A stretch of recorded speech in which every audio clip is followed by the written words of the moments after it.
Bonjour, on se retrouve pour un nouvel épisode et aujourd'hui on va parler introspection avec une invitée du jour, c'est Clara, je vous présente Clara du coup, de Très Cool Aujourd'hui et on va parler de introspection comme je vous ai dit, donc du mode de survie à l'évolution et on va parler donc TCA, TSA, TCA, j'ai bien dit TCA, TCA. ouais, ouais. Je dis waouh, je l'ai bien dit pour une fois. Eva la dyslexique, bonjour. Comment vas-tu Clara? Bah ça va très bien. Je suis Ouais. très heureuse de participer au podcast. Bah moi aussi, je suis contente de te recevoir sur ce petit canapé.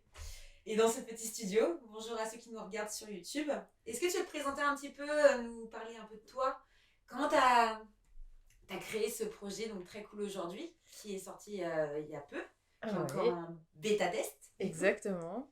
Bien, je m'appelle Clara, j'ai 27 ans, bientôt 28, c'est important. Team 95 Voilà. pour ceux qui nous regardent. Et j'ai créé Très Cool Aujourd'hui, qui reprend en fait l'acronyme de TCA, qui est initialement Troubles du comportement alimentaire.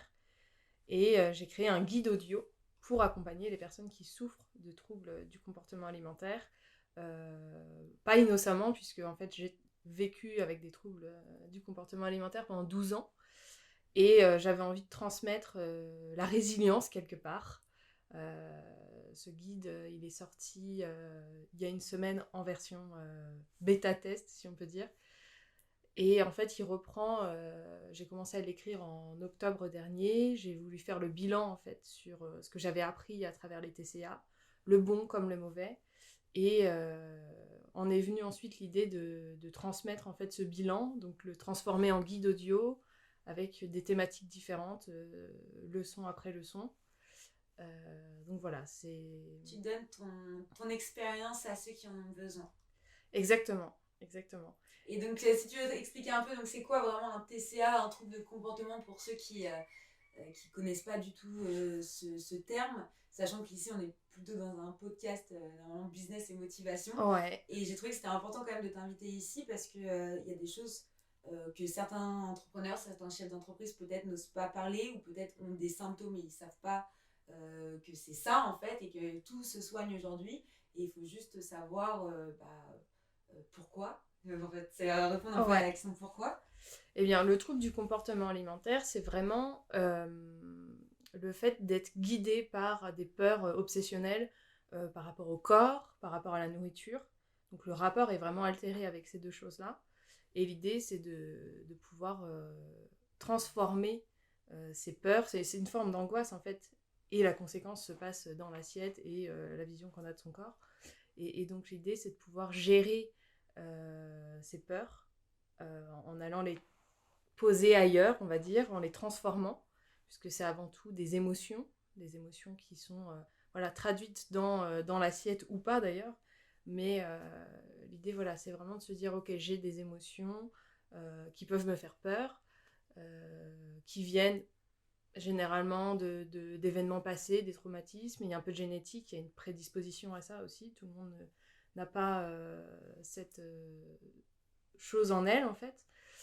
Et comment dire, du coup voilà, ça peut pas concerner tout le monde, mais pour autant voilà, c'est une peur, des émotions qui ne sont pas gérées sur le moment. Et bien comme une personne qui pourrait avoir des problèmes avec l'alcool ou la drogue va se précipiter sur la nourriture ou se priver voilà pour C'est des conséquences par rapport à leurs émotions, quoi.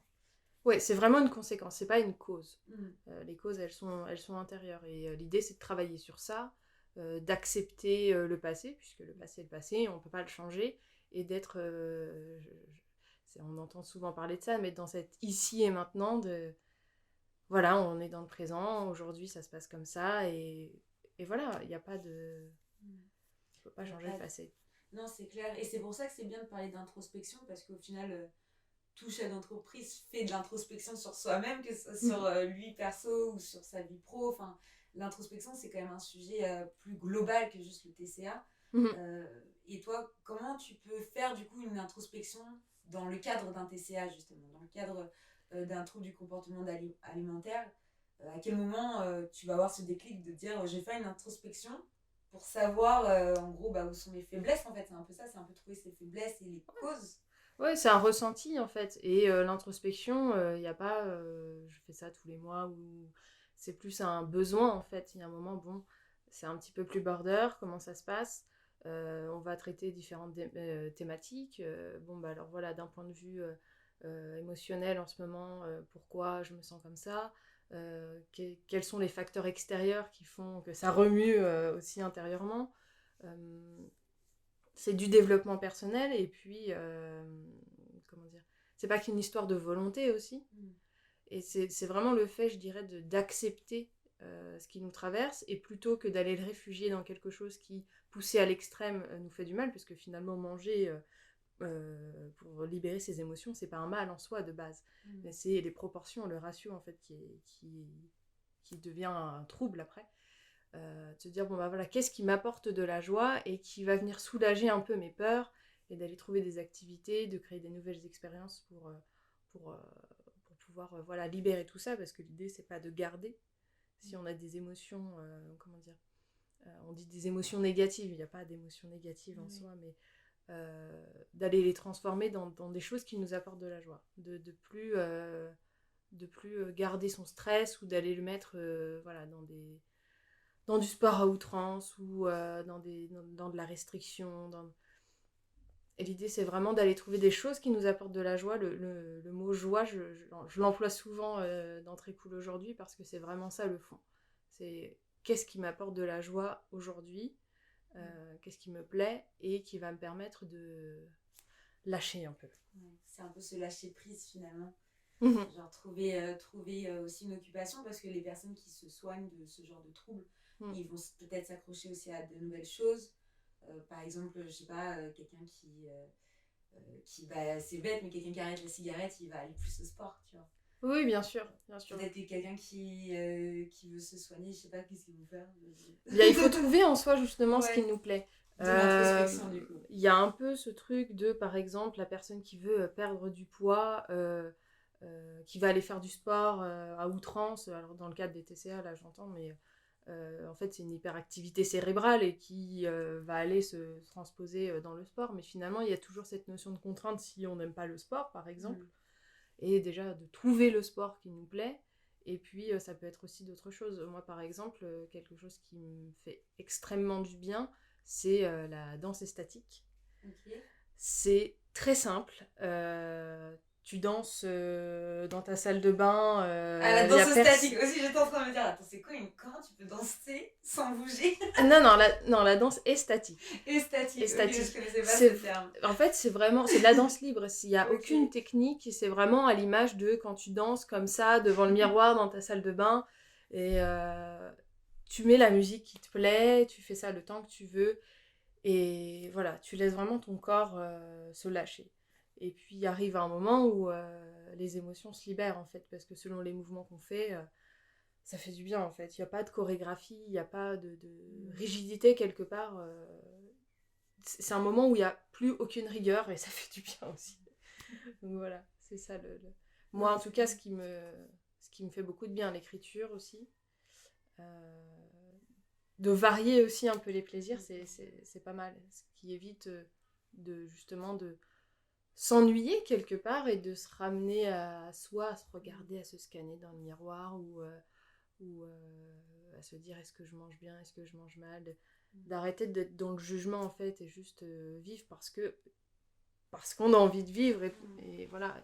Enfin en tout cas c'est ma vision aujourd'hui. Quand on a des TCA, je pense que c'est plus un besoin d'exister plutôt que d'être. Les deux notions sont assez différentes à mes yeux.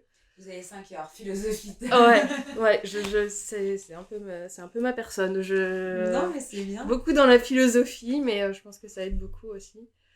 Et se secouer un peu la conscience, on va dire. Il y a des moments où on va pas bien, c'est ok. Il y a des moments où c'est mieux. Et puis juste vouloir vivre des expériences. Est-ce que tu es vraiment guérie finalement quand tu commences à avoir... Alors c'est une bonne question parce que souvent quand on souffre de TCA, c'est je vais vivre avec ça toute ma vie et il faut que j'accepte et je vivrai pas comme les autres. Alors qu'en fait c'est plutôt savoir rebondir. C'est-à-dire que quand on a des émotions fortes, on sait qu'on a cette tendance à vouloir ou se priver ou à se jeter sur la nourriture, dépendant du trouble qu'on a, parce qu'on en recense une vingtaine de troubles, donc c'est vraiment propre à chacun. Et c'est ce moment où on sent que c'est un peu border, c'est de se dire, ok, qu'est-ce qui m'apporte de la joie là tout de suite. J'ai envie de danser, j'ai envie d'écrire, j'ai envie d'aller prendre l'air, juste d'aller s'occuper en fait un petit peu. Et c'est pas pour fuir en tant que tel, c'est vraiment pour aller rechercher de la joie. Voilà, apprendre à cuisiner aussi, c'est quelque chose qui... Ouais, faire des activités aussi. Oui, je vois, apprendre à se rattacher peut-être aux aliments aussi, aux saveurs. Renouer, ouais. Puis il y a différentes phases aussi, et je pense que c'est propre à chacun, mais il y a renouer avec la nourriture, il y a renouer avec son corps, comprendre ses émotions. Le TCA, c'est quelque chose qui est autant masculin que féminin, mais qui est quand même majoritairement féminin. Les cycles menstruels jouent énormément également. Donc, c'est apprendre à se connaître, en fait. Oui. Et c'est en ça que j'ai... Comment dire j'ai trouvé le côté positif du TCA, c'est que, évidemment, ça fait énormément souffrir. Mais une fois qu'on est dans cette résilience, de se dire, voilà ce que j'en ai appris. Je sais à quel moment ça me fait du bien, à quel moment, là, c'est trop et je vais me sentir mal. C'est beaucoup d'introspection, on apprend à se connaître. Donc, quand on est dans cette dynamique, c'est tout de suite plus agréable. Et je pense que la guérison, c'est ça, en fait. C'est d'avoir cette capacité à rebondir quand on sent qu'on est un peu à fleur de peau. Et c'est pas propre qu'aux personnes qui ont des TCA. Une personne lambda a ses émotions, ses peurs, son stress. Et c'est cette limite. C'est très important de faire de l'introspection sur soi-même. Qu'on soit atteint d'une maladie, ce que j'appelle ça une maladie, mais qu'on soit atteint d'une maladie ou d'un syndrome, finalement l'introspection elle se fait toute sa vie, tu vois. Bien sûr. En fonction de ses émotions, en fonction de ce qui se passe dans ta vie, en fonction de rencontres, en fonction de résultats, de succès, d'échecs, toute une vie en fait, toute la vie c'est de l'introspection. C'est vrai que par défaut, après ça dépend de quel type de maladie on parle, mais on voit tout de suite la guérison comme je suis arrivée, hop, c'est la course Mario Bros, je suis au drapeau. Non, c'est pas ça. Le film. Non. Allée, moi j'ai trop aimé le voir. Je suis pas allée, mais j'ai beaucoup joué à Mario Bros quand j'étais plus jeune, sur la Nintendo. Et c'est un peu ça en fait. C'est de se dire non, mais en fait derrière ce drapeau-là, il y a une autre course derrière qui t'attend. Et puis en fait, si t'es jeune, t'es au début de tes problèmes. Et en fait, tout le monde a des problèmes. Et voilà. Et l'idée, c'est d'aller chercher les autres mondes, de débloquer des trucs. En vivant en créant des nouvelles expériences. Et puis il y a ce côté, si on rentre dans le côté, le sujet plus cérébral, on va dire, le fait de vivre des nouvelles expériences, c'est créer des nouvelles connexions neuronales, donc des apprentissages, du surapprentissage, des habitudes, etc. Oui, c'est vrai ça. De toute façon, une routine en soi, quand tu t'imposes une routine, une fois que tu l'as, c'est facile de la garder. C'est toujours le début le plus dur. C'est ça, et puis il y a aussi ce truc de devoir déconstruire avant. Des croyances, notamment la peur de son corps, la peur de grossir, la peur de ne pas maigrir, la peur de l'image qu'on renvoie. Les croyances limitantes, ça va aussi dans le business, hein, les personnes qui ont peur de se lancer, qui sont justement, qui sont pas encore dans ce côté résilient et qui se disent pas vas-y, je me lance. Et, les légitimités aussi, ouais. Parfois, c'est compliqué. Mais c'est assez marrant parce que justement, quand j'ai vu que tu proposais justement le podcast, j'ai eu cette question de me dire est-ce que je me sens entreprise ou pas, parce que c'est I am the boss, c'est plutôt le sujet entrepreneurial, etc. Et je me suis dit en fait que j'aimais tellement l'idée de transmettre à travers ce guide que j'étais plus dans l'expérience, dans la transmission d'une expérience que dans le côté... voilà. Et du coup, il y a eu cette question de légitimité de me dire est-ce que j'ai ma place dans le podcast ou pas. Tu l'as ta place et aussi, Et en fait, quand je l'ai appelé I am the boss, c'était pour dire, en fait, on a tous le choix, tu vois. Parce que j'ai traduit ça I am the boss parce que c'était un peu. Au début, c'était pour rire, finalement, ce nom, parce que je me suis dit, bon, au final, il y a tellement d'hommes qui étaient là en mode c'est moi le boss et tout. Et en fait, le fait de dire I am the boss, c'était un peu. C'est pas moi I am the boss, tu vois, c'est toutes les personnes qui viennent ici parce qu'on a tous ce côté où on s'est battu. On a tous eu quelque chose parce qu'on le mérite. Et toutes les personnes qui viennent ici et se sont battues pour leur passion, pour ce qu'elles aiment, ou pour des raisons plus perso qui font qu'ils sont arrivés ici à l'heure d'aujourd'hui dans l'entrepreneuriat.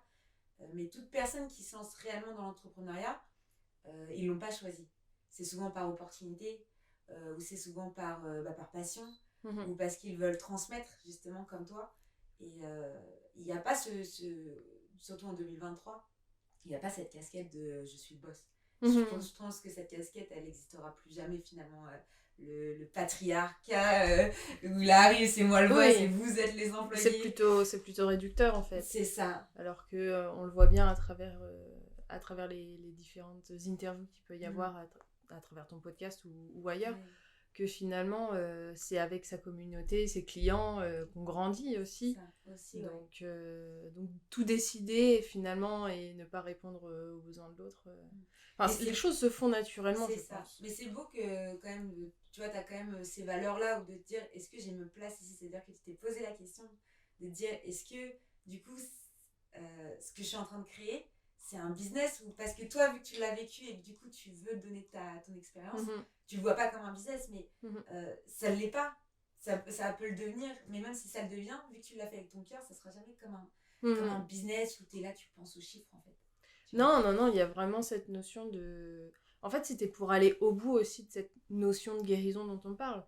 Il n'y a pas de secret en soi, mais c'est une philosophie de vie, c'est beaucoup de répétitions, de pensées, d'affirmations. Alors, pas uniquement, hein, le guide ne se réduit pas à ça, heureusement, sinon il n'existerait pas. Mais, comment dire ? C'est transmettre pour aider. J'avais besoin, voilà, pour aller au bout, j'avais besoin de transmettre ça, de ne pas garder égoïstement ce qui m'a fait du bien. C'est vraiment comme ça que je l'ai ressenti. Et j'avais pas forcément cette idée d'en parler parce que quand je faisais le bilan pour moi, initialement, quand on souffre de TCA, si ça peut être loin derrière moi, ok. Et se dire, à un moment, est-ce que je mets vraiment les pieds dans le plat, littéralement, et j'en fais quelque chose de mon quotidien, puisque de toute façon, initialement, j'ai des pensées obsessionnelles sur le sujet. Comment je fais pour transformer, pour moi, être résiliente vis-à-vis de ça, et continuer quand même à en parler tous les jours. C'est un combat quotidien, ce que tu vis, et ça a été en tout cas, ouais. Ça a été, et ça le sera toujours au même moment de ta vie. Et c'est un peu, tu vois, ça me fait penser un peu à ces femmes qui sont de violence conjugale. C'est que même si c'est derrière toi, ça revient toujours un moment dans ta tête. C'est jamais vraiment guéri, tu vois. Bien sûr. Et ces expériences-là, comme tout autre en fait, de toute manière, à l'instant que toi, humain, tu as été blessé ou tu as vécu un moment compliqué dans ta vie et que tu as dû te battre pour aller mieux, ça sera toujours une souffrance, tu vois. Même si tu combats, même si tu partages ton expérience. Bien sûr. Il y a toujours une souffrance, mais j'aime bien l'idée de la transformer, en fait, de dire j'ai appris quelque chose. Au même titre qu'on parle dans l'entrepreneuriat d'échecs. Voilà, c'est vraiment cette notion-là. Pour réussir. Et comme il faut peut-être retomber pour vraiment s'en sortir, tu vois. Dans la guérison, il y a ça. Dans cette phase de guérison, moi je dirais que sur les 12 années, j'ai guéri en 2 ans. Sans même savoir que j'étais en train de guérir initialement. Parce que, effectivement, quand on apprend à guérir, on est dans en fait, cette décision de passer à l'action, indépendamment forcément de la volonté, puisque voilà, on peut en reparler de cette notion de volonté, mais on chute pendant qu'on guérit. On chute. Mais c'est juste cette capacité à rebondir. Se dire, bon, voilà, là j'ai eu une conduite excessive, j'ai mangé une grosse quantité en un temps limité, ou j'ai jeûné depuis 5 jours et je suis complètement... j'ai plus d'énergie pour rien faire, j'ai plus de clarté mentale, etc. Bon, c'est pas grave. il faut rebondir. Mm. Et si tu rebondis, on va dire, l'instant juste après que tu aies une conduite excessive, ok, très bien, bah, ce soir, je mange normalement, il y a pas de, voilà, je prends pas d'extrême, ok. Et puis, au tout début, bah non, on met 15 jours à capter que ça y est, la peur, elle est passée, etc. Donc, plus on avance et plus on rebondit rapidement. On continue de chuter, mais ça nous fait plus peur. Et il y a toute une leçon là-dessus dans le guide, justement, cette notion de confrontation, où on va vers ses peurs. Mais le TCA est assez parallèle aussi à l'agoraphobie, à des addictions type l'alcool, drogue, etc. Je suis ancienne fumeuse, bien que je vapote, donc pour certains. mais pour autant, ça fait 1 an et demi que j'ai arrêté de fumer la cigarette. Et je pense que toute ma vie, et je parle pour moi et je pense pour d'autres personnes autour de moi qui ont arrêté et qui m'ont dit au bout de même 15 ans, tu rentres des courses, tiens, tu t'en grillerais pas une. Mais ça sort d'où ça? Voilà. Ça par contre, c'est une expression de... Ouais. Tu vois, c'est en griller une, ouais. attention. Ouais, bah, elle est pas toute jeune, celle qui m'a dit ça, effectivement. Mais voilà, c'est ce truc de, en fait, on a tous nos parts de vice. C'est ça. Et c'est soit on tombe vie dedans. en soi, tu vois. Donc en soi, est-ce que ça c'est si grave? Non, bien sûr. C'est ce que je veux dire. Mais bon. Il y a une phrase, je pense que j'espère que ça pourra aider des personnes qui souffrent de TCA et qui écoutent. Une phrase que mon chéri m'a dit il y a quelques mois et qui m'a vraiment bousculée dans toutes mes réflexions sur ce sujet. Ça a été mais tu te rends compte que le problème c'est que ça te fait passer pour une personne hyper nombriliste. Waouh! Alors sur le moment c'est... Voilà, ton ego en prend un coup forcément. Mais après réflexion c'est hyper vrai. Parce que c'est... je veux passer discrètement, mais en même temps je veux qu'on me remarque parce que j'ai rien dans mon assiette. C'est toujours non, je veux pas de photos. Enfin voilà, il y a le côté je me fais remarquer malgré moi. Alors qu'en fait. Alors que c'est plus profond que ça. Ouais, et puis dans ta nature profonde, t'es pas comme ça en fait. Mais tes peurs te font passer pour ce genre de personne. Et là, je me suis dit, non, fais chier, quoi, j'ai pas envie. J'ai pas envie, je suis pas ça, je suis pas, et je le dis beaucoup dans le guide, c'est je ne suis pas un TCA. Une personne qui souffre de TCA a des TCA au même titre qu'on ne dit pas je suis un rhume, c'est j'ai un rhume, donc ça va passer. Et voilà, donc c'est vraiment dans... Tu mets pas cette étiquette. Ouais, déjà de lâcher les étiquettes. Et pour autant, en sortant très cool aujourd'hui, je me cache pas de ma vulnérabilité non plus, je reste... un être humain et d'ailleurs même dans les stories j'en ferai part s'il y a des moments où j'ai un peu un coup de mou ou quoi parce que c'est aussi ensemble qu'on peut s'aider mais... C'est ça. Et d'ailleurs du coup on en profite, appel à témoins, s'il y a des personnes qui ont vécu ou qui connaissent des personnes qui ont vécu des TCA, je vous invite à découvrir Très Cool Aujourd'hui, donc Très Cool Aujourd'hui, TCA. Voilà, exactement. Et puis le guide du coup de Clara qui est génial et donc, je vous invite à télécharger le document qui est dans les ressources de l'épisode, à le checker Très Cool Aujourd'hui. Et puis, vraiment, si vous avez des personnes qui sont prêtes à témoigner ou qui ont aussi vécu cette expérience, voilà, plus on est grand en soi. Ouais. Et donc, voilà, je vous invite à aller voir tout ça. Merci beaucoup, Sarah. Merci à toi. Ça m'a fait plaisir. Et t'avais ta place sur le canapé. Yes. Ouais.